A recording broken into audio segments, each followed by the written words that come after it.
নমস্কার বন্ধুরা, বাগান বিলাস চ্যানেলে আপনাদের সবাইকে স্বাগত জানাই। আশা করি সবাই ভালো আছেন, সুস্থ আছেন। আমরাও ভালো আছি।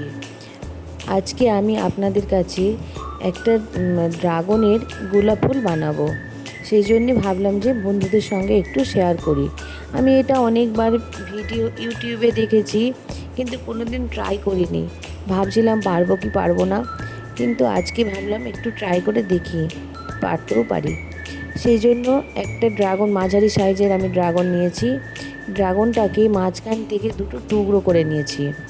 এবারে এটা ড্রাগন যেহেতু খুব নরম হয়, ছুরি দিয়ে আস্তে আস্তে পাতলা পাতলা করে একদম স্লাইস করে নিতে হবে।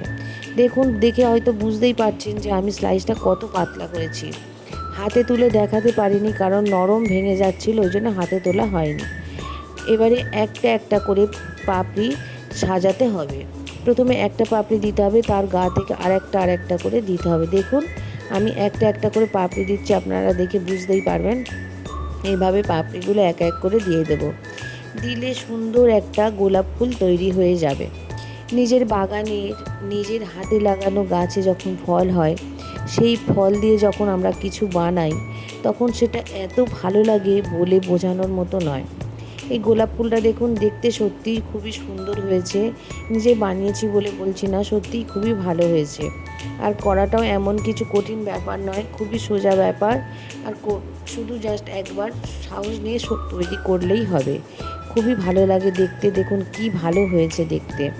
আর খেতে তো ড্রাগনটা খুবই ভালো ছিল, খুবই মিষ্টি ছিল ড্রাগনটা খেতে। ভিডিওটা যদি আপনাদের ভালো লেগে থাকে তাহলে অবশ্যই একটা লাইক করে দেবেন। সবাই ভালো থাকবেন, সুস্থ থাকবেন। দেখা হবে পরের ভিডিওতে।